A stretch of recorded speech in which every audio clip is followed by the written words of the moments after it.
A very good afternoon, everybody. Now we have come to the final talk of the 2-day long webinar. Our final speaker today is Dr. Avishek Banik. I am really very happy to introduce our young and talented colleague, Dr. Banik. Dr. Avishek Banik is an assistant professor at the School of Biotechnology, Department of Life Science, Presidency University. He completed his doctoral work from the National Rice Research Institute, India, and postdoctoral studies from the University of California, Davis. Subsequently, he served as an assistant professor for 2 years at the RK University, Gujarat, where he did explorative studies on the interaction between microorganisms and groundnut to combat salinity and metal stress. His doctoral thesis was on the characterization of a novel rice root endophytic bacteria, Azotobacter species, and development of a novel freight-based technique to track bacterial colonization in rice root. He is also responsible for the identification and development of a novel tea paste specific toxin from Bacillus thuringiensis, which is currently being used to control tea lizards in tea gardens of Boers region, West Bengal. His postdoctoral work was in the field of microbial interactions in different wild rice genotypes. Currently, Dr. Bonik's research interest is mainly focused on different aspects of plant microbe interactions through metabolomics, phenotyping, bioimaging, and different molecular biological techniques. He has been awarded the AMI Young Scientist in Agricultural Microbiology by the Association of Microbiologists of India for the year 2019. He has also been awarded Best Young Researcher National by IRDP Awards, Chennai, for his exceptional contribution in teaching, research, and publication. He is the life member of the Association of Microbiologists of India and the Indian Science Congress Association. Till now, Dr. Bonik has around 25 original research publications and 3 book chapters. Now, with lots of excitement, we warmly welcome Dr. Bonik for his talk today on influence of metabolically synchronized microbes in plant growth and productivity. Dr. Bonik, over to you, and I request you to please continue. Thank you, Dr. Susmita Mondal, for the generous introduction. I'm basically agricultural microbiologist and working on different aspects of plant microbe interaction. Today, I'm going to talk about influence of metabolically synchronized microbes in plant growth and productivity. Now, the discussion is based on the endophytic and epiphytic nitrogen fixing plant growth promoting microbes and their metabolic fingerprinting among different rice genotypes. I will also discuss a couple of slides regarding microbes mediated phytostabilization and pigment production in groundnut varieties. Now, as this total work is done to isolate and identify nitrogen fixing bacteria, so the problem lies that for supplement of nitrogen in field, we are basically using nitrogenous fertilizers such as urea. The urea, most of the urea, around 60% of the urea that we are using to the plant, they generally lost due to generally ammonia volatilization, nitrate leaching, denitrification, and rainwash. And the problem, subsequent problem is that it contaminates the groundwater. So those persons are consuming those water, that nitrogen, urea contaminated water, they are having different kinds of problem. And if you are using urea as a sole source of nitrogen in the field, you have to use it again and again. And that is very cost effective to the Indian farmers. So currently what people are doing, generally farmers are doing, this urea works as a, works as a magic bullet. If you are putting the urea to the plant, within couple of days, the plant will be greener. So the farmers, what they are doing for getting huge amount of production, they are putting excess amount of urea and the plants are getting greener. and the consequence are different pests are attracted to those kind of plants, and higher amount of nitrogenous fertilizer used in the field, it totally destroys the dynamics of beneficial microbes present in the soil. And you know that in soil is basically nutritionally very poor. So what rice is doing, the at their pre-flowering stage, rice varieties generally exudates around 20% of their photosynthesis carbon by root exudation. They are in the form of amino acid, organic acid, alkaloid, flavonoid, and sugar. And endophytes and epiphytes, they are basically the soil microbiome. They are basically the soil bacteria. They get attracted towards this huge nutrition source, and they want to use those carbon source as their sole source of carbon. So they generally come close towards the vicinity of the root, and some of them has the specific ability to go inside the root and colonize at different plant parts such as root, stem, and leaf, and the rest of them can colonize at root surface, root vicinity, rhizoplane at different levels.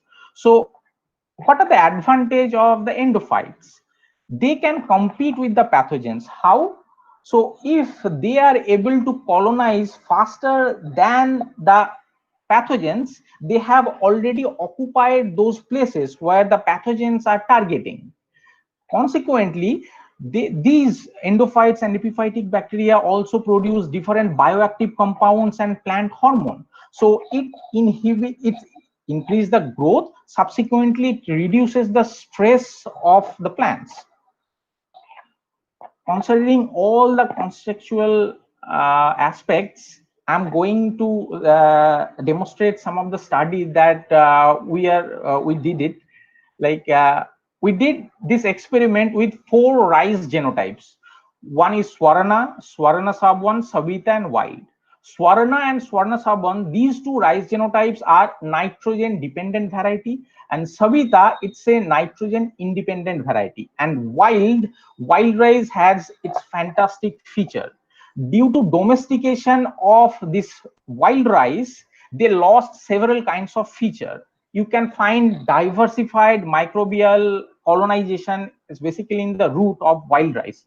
So nitrogen responsive variety means if you are putting excess nitrogen above the recommended dose of nitrogen, you will see that plants are getting much more greener. But Sabita, if you put excess nitrogen, they will not respond. So these are the metabolic differences of these rice varieties.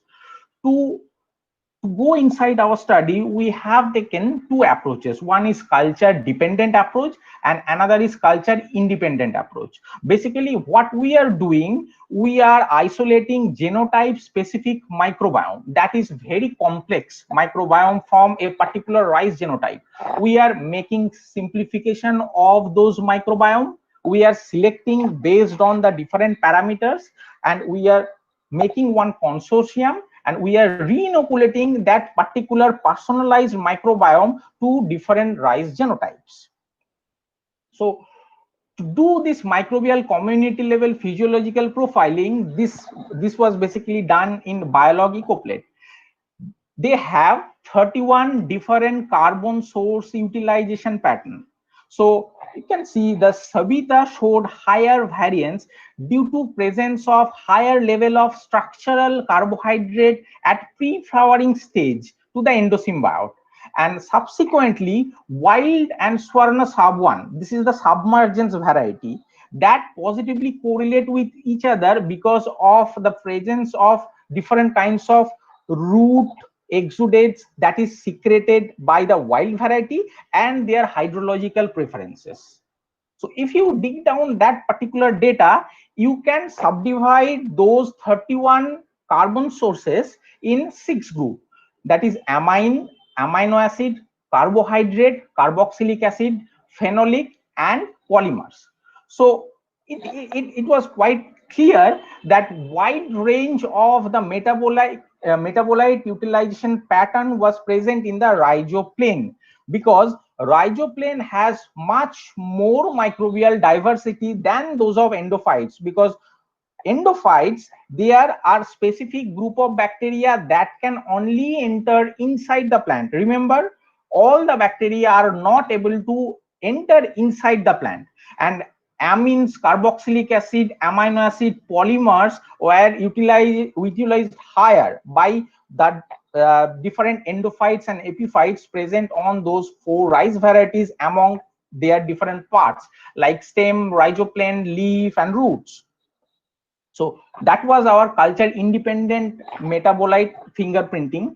And what we did in culture dependent approach, we have isolated different groups of bacteria like heterotrophic bacteria, anaerobic bacteria, facultative anaerobic, nitrifier, denitrifier, and nitrogen fixing endophytes and epiphytes from those four group of rice from their different parts like root, stem, and leaf. As this project was directed towards isolation and identification and use of these endophytic bacteria, we have specifically isolated, enriched, and identified this bacteria based on partial polyphasic taxonomy. And after that, we did another metabolic activity with this isolated enriched strain. This was done with 71 carbon sources and 23 chemical analyses. Based on these analyses, it's quite evident that strains from a single genotype have a similar kind of carbon source utilization pattern. That means you can see the bacteria which is isolated from a single genotype is presenting a specific kind of metabolite utilization pattern. So you can simply say that we have isolated one strain of Klebsiella from Swarana sabuan, and we have isolated another strain of Klebsiella that is from wild rice. They are genetically same, but they are nutritionally, metabolically different. Apart from that, all these bacteria are ARA positive, that is acetylene reduction test positive, and they have different plant growth promoting attributes, and all of them can produce extracellular ammonia. So after that, we have inoculated those bacteria with individual seedling, and you can see the growth effect of on rice seedling. So this one is uninoculated one. This one here we have not inoculated any kind of bacteria. Here one bacteria is inoculated, here another bacteria is inoculated. So within 2 weeks you can see drastic changes in the morphology and of the plant. That means it's working, your bacteria is working.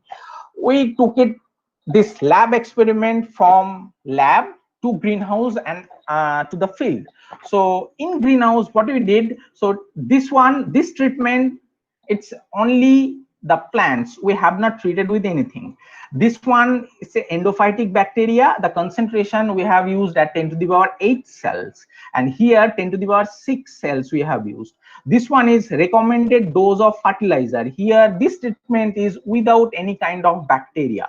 So recommended dose of fertilizer means we have used nitrogen, phosphorus, and potassium at their recommended dose of that particular variety. And here we have used full dose of P, phosphorus, K, potassium, half dose of nitrogen, and 10 to the power 8 cells of endophytic bacteria. This treatment is same to this treatment, but here we have used another bacteria that is isolated from the rhizosphere. That is, we are just comparing the effect of endophytes with the rhizospheric bacteria, and this treatment contains full dose of K, half dose of nitrogen, 10 to the power 8 cells of nitrogen fixing bacteria, and without phosphate. This treatment is without phosphate because this nitrogen fixing bacteria has also the ability to solubilize phosphate. So you can see, we can, after its grain filling stage, it was clear evident that we are getting the same amount of yield from recommended dose of fertilizer without getting utilizing 50% of the urea, and that is replaced by 10 to the power 8 cells of the nitrogen fixing bacteria. And this treatment, where we have not used the phosphate, the problem is that up to grain filling stage everything is all right. So when it enters up to flowering stage, everything was all right. When we entered into the grain filling stage, we are getting chaps. Chaps means they are forming the seeds, but these are empty seeds. We are getting only the husk. So there is a relation between source and sink. At the grain filling stage, they are not able to provide the nitrogen. Maybe that's why we are getting more amount of chaps in this treatment. Next, when you are talking about the endophyte, you need to know the precise amount of time that they are colonizing, because ultimately this product will go to the farmers. So there should be inoculation time. So we have developed one freight based techniques to track the endophytic bacteria and its root colonizing pattern. This picture was taken after 6 hours of the inoculation. So you can see clearly they have started attaching on the root surface, and some of them has already entered into the root tissues. So next we did another experiment with the scanning electron microscope. So earlier the picture was taken after 6 hours of inoculation, and this picture was taken after 20 days of the inoculation. So what we get, they are these endophytic bacteria, basically they are forming the biofilm at the junction of the main root and the lateral root. So this is the biofilm. If you magnify that particular biofilm, you will find thousands of bacteria, and if you magnify more, you can find some of the cracks that is present on the root surface. Probably from these cracks the endophyte are entering into the system, root cracks, and they are colonizing at different plant parts. Apart from that, when we are talking about endophyte, they are entering into the system, we have to know whether they are symbiotic or any pathogenic relation is there. So we did some proteomic experiments based on LC-MS, and this one is uninoculated plant protein, and this one is bacteria challenge plant protein. So in bacteria challenge plant protein, we observe higher amount of stress related and defense response related protein. But when you compare this bacteria challenge plant protein with another pathogen inoculated plant protein, we got that proteasome mediated protein degradation machineries, phytoalexin machineries, pathogen related like proteins, histone modification, Ross generation machinery, these are absent in our case, that is this endophytic bacteria challenge plant protein, where in case of pathogen, these proteins we are getting huge amount of this kind of protein. That means plant is activating their defense mechanism, but they are not triggering the pathogenicity related proteins to arrest this endophytic bacteria. That's why they are able to successfully colonize in different parts of the plant. Now I'll discuss a little bit about the groundnut rhizosphere. So here we have also worked on different groundnut varieties. This experiment was done with the variety JJ20. So these are the two bacteria there. One is Bacillus and another Halobacillus. So when we are growing this bacteria with the plant seedling, and we are inoculating this bacteria to the plant seedling, there is no pigment formation. So when we are putting the stress to the bacteria, they are just generating two beautiful colors. It's in unaided eyes you can see different colors and they are forming. And if you increase the stress to this particular system, to the plants, the intensified the production of this pigment production increases manifold. So what we did, we just simply extracted the pigment and identified the pigment based on GCMS and IR spectra, and we did antioxidant test by DNA nicking assay, DPPH activity, FRAPE assay, and we got some huge amount of antioxidant properties. Probably the antioxidant properties of those chemicals are inhibiting different kinds of damage that was generated due to salt and metal stress. But when we are just inoculating with the bacteria, the stress was very less. Addition to that, the experiment was done with the inoculation of the metal. We have inoculated metal into that particular system. So we got that when we are inoculating the bacteria with the seedling, the accumulation of the metal is little bit lesser than only metal inoculated plant seedlings. So in conclusion, we can say that the diversity of endophytic and epiphytic diazotrope is different in different parts of the rice plants, has a specificity to the niche. That means at pre-flowering stage, plants has different like stages, like pre-flowering stage, flowering stage, vegetative stage, reproductive stage. So the nutritional condition, the sugars, all are different present, differentially present at different stages. We did all the experiments at pre-flowering stage because that particular stage is the most metabolically active stage of a plant, rice plant. So microbiome exhibited better vegetative and reproductive growth of rice pot and field experiment.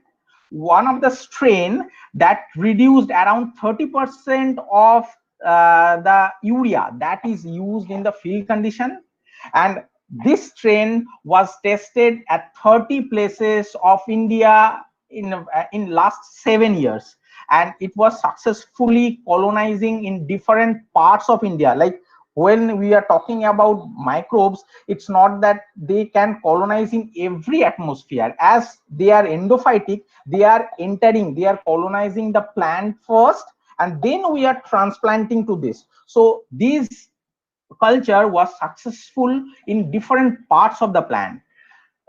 Next, the plant microbe protocooperation can adapted in saline metal contaminated agricultural field to retain crop production, crop productivity, and indigenous polyvalent plant growth promoting microbes, microbial consortia can be explored for sustainable agriculture. Indigenous because when we are talking about different microbial strain at different places, you need to consider that each microbiome, each agricultural soil has its indigenous flora, autochthonous flora. If you are inoculating one bacteria that you have isolated from other places, their high chances are there they will be simply outcompeted by the indigenous flora. So if it's indigenous, chances are better to get it colonized and do your subsequent experiment.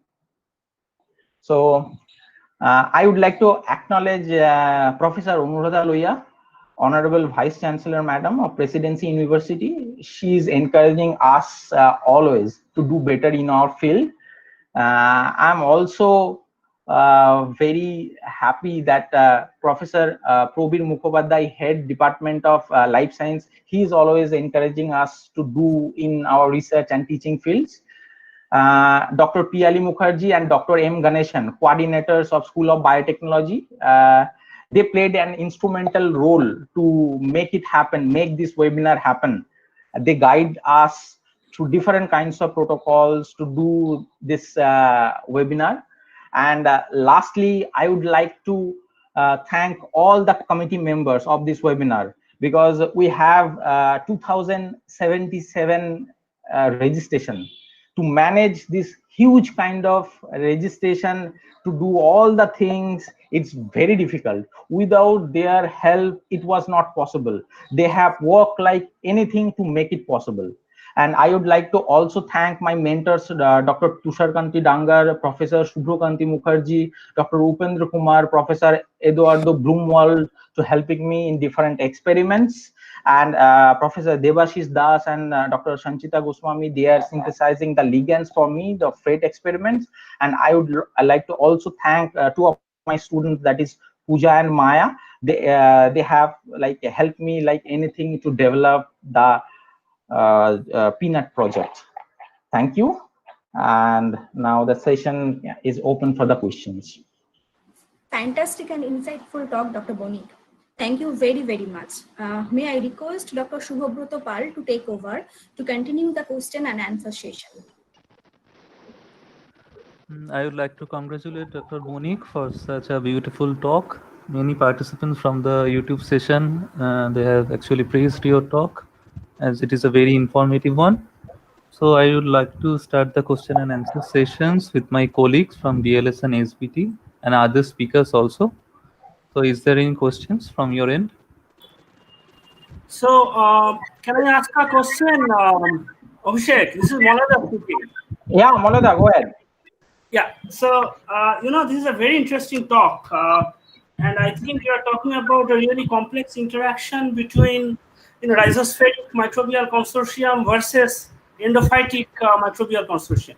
So, one question that I would like to ask you is that how does or what kind of recognition system does plant have to differentiate between pathogen versus beneficial endophyte?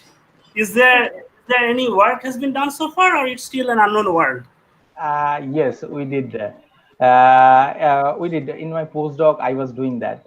Actually, in rice system, we have identified some alkaloid and flavonoid. They particularly discriminate between the pathogen and the beneficial one.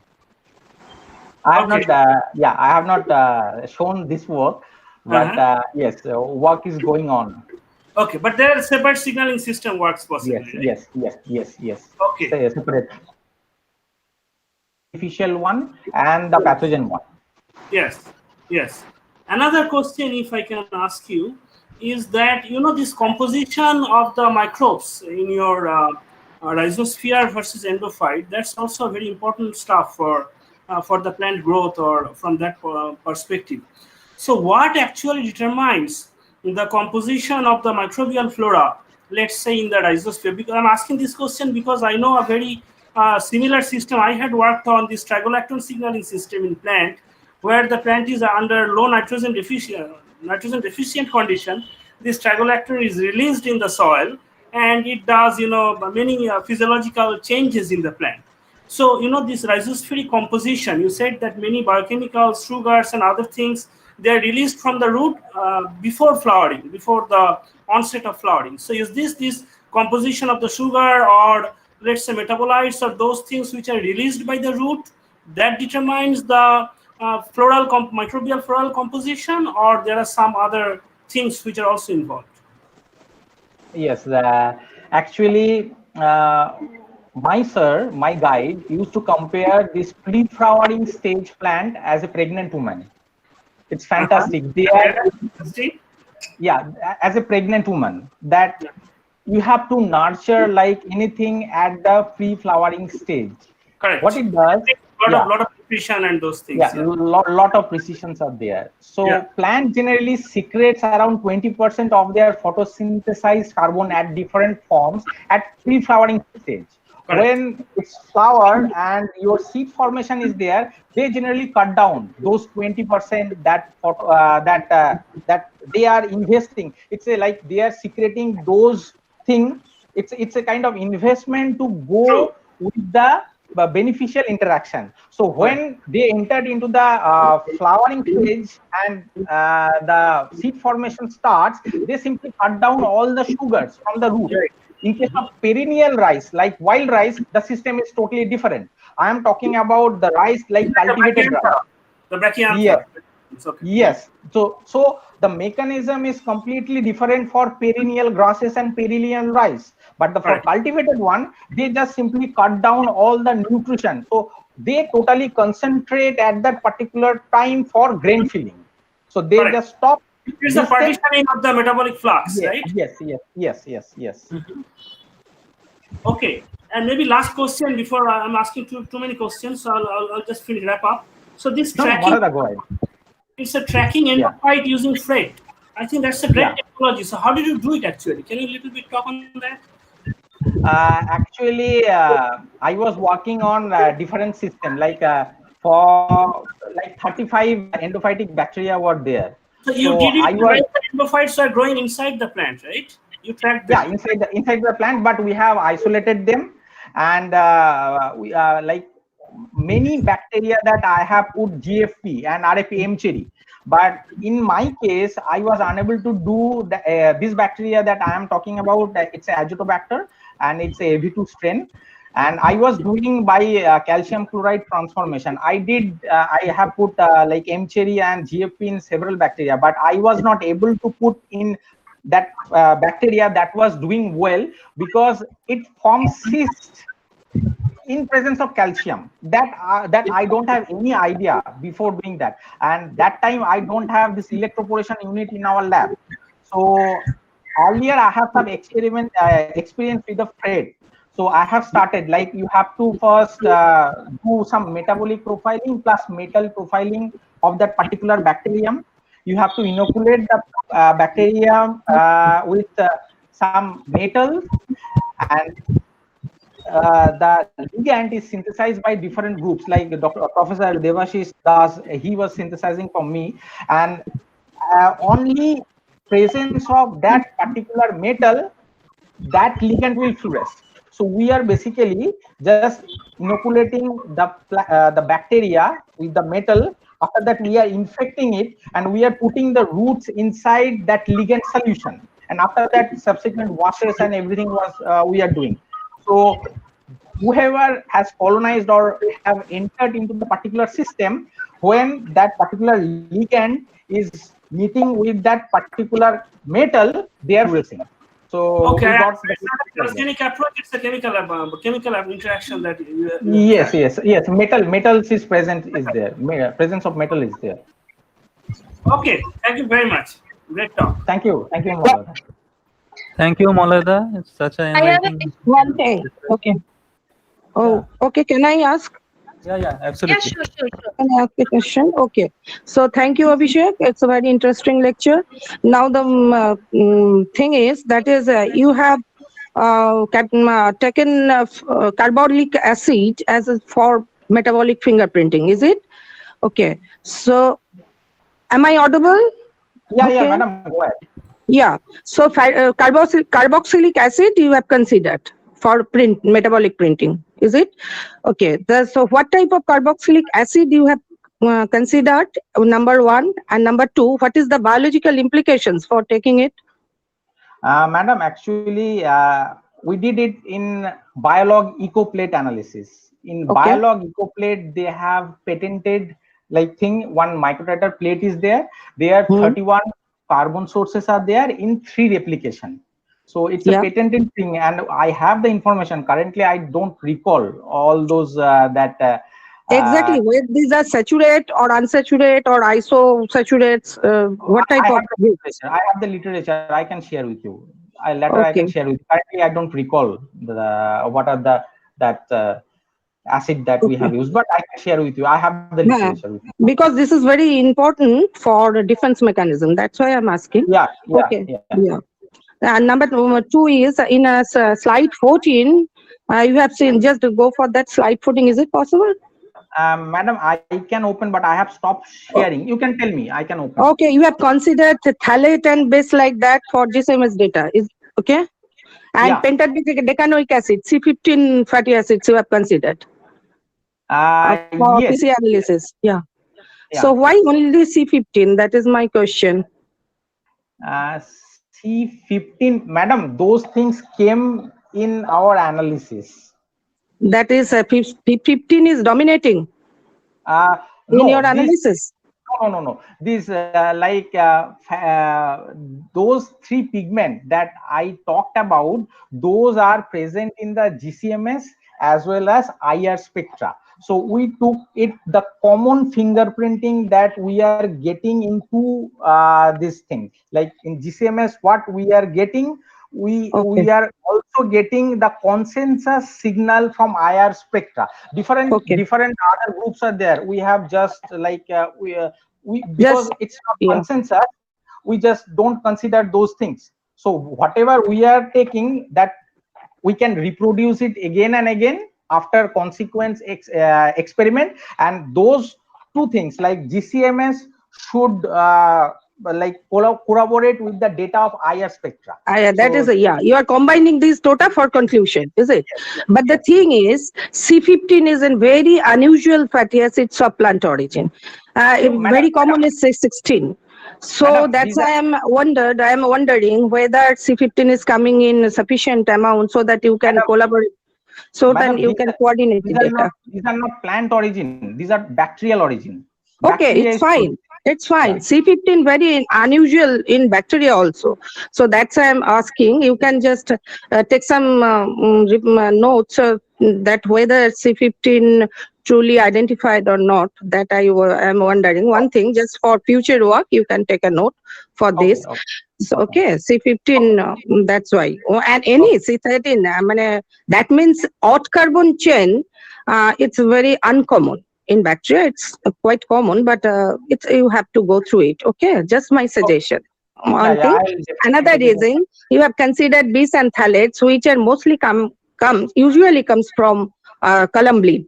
So that's why my suggestion is don't take this phthalate for considerations of calculations.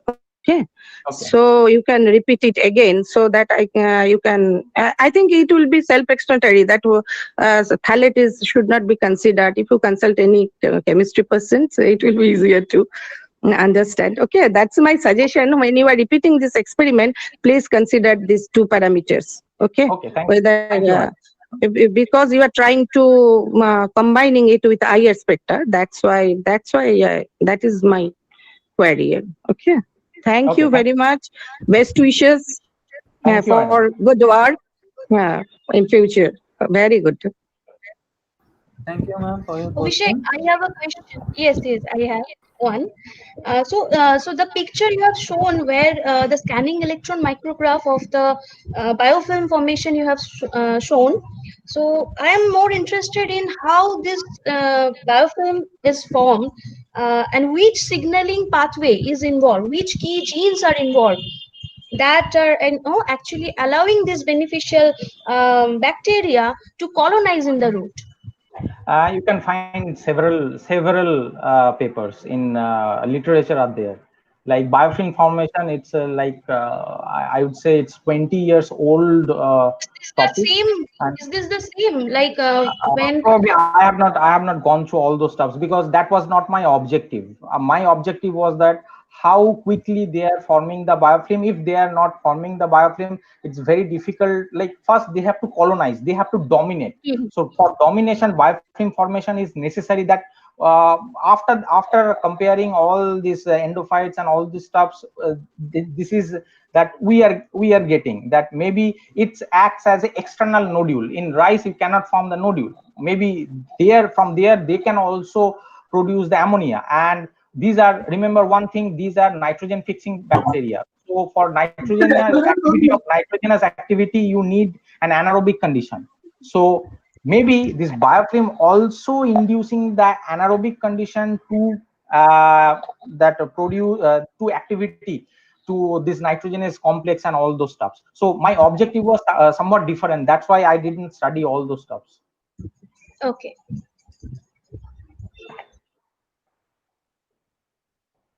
Hello. Okay, thank you, Dr. Shabnam. Is there any more questions from my fellow colleagues? Or else we can shift to the questions from the participant from YouTube session. So the earlier discussion, it is quite clear that plants can distinguish between the beneficial endophytes and pathogens. But two of our participants, Divisha Viswas and Songram Sinha, they actually want to know how plants do that.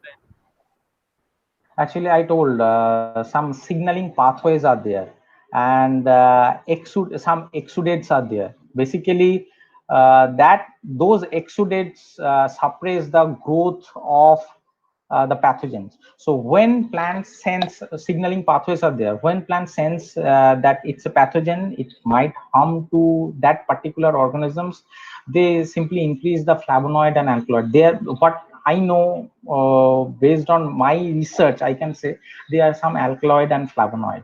So they increases those things. When they increases the alkaloid and flavonoid synthesis, pathogenesis is lesser. That pathogen does not recognize those stuffs. If you are secreting sugar and all those stuffs, they can easily colonize those things. So from my research, I can tell you this is the discriminating factor. The signalings are different. Okay, thank you, Dr. Bonik. So there is one more question from Dr. M. Chatterjee, that what are the most crucial determinants which allows endosymbionts to colonize and not get recognized as pathogens? Okay, the first point is, that I have presented all these bacteria are generally soil bacteria. So they are not special. So the first criteria is they are highly motile. So to enter the root, they have to be chemically, like it's a quorum sensing. So when they are getting the signals from the plants, they will simply go first. They have to colonize on the surface of the root, and after that they can enter into the root and they can colonize at different parts. As the proteomic experiment that I did, we did transcriptomics and proteomics too, both in bacteria and plant parts, different plant parts. So from there, you can see mostly that dominates that proteasome mediated protein degradation system. If it's a pathogen, they generally switch on this proteasome mediated protein degradation. Probably they will arrest the thing and they will just suppress that particular pathogen over there. If it's not there, in my case or other like beneficial bacteria, I have not seen that thing. But except that, you can find the Ross generation, simply Ross picture by fluorescence microscopic technique. Several pictures are there. You can follow the paper of Rott Miller. He is a fantastic Ross guy.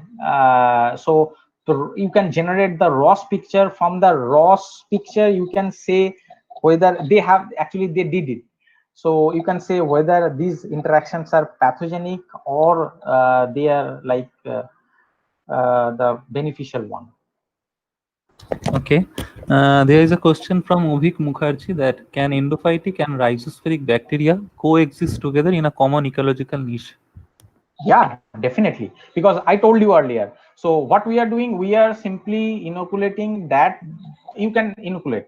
Look, so when we are talking about microbiome, it's like a cricket team. So 11 players had 11 role. So definitely you can give that. We did it.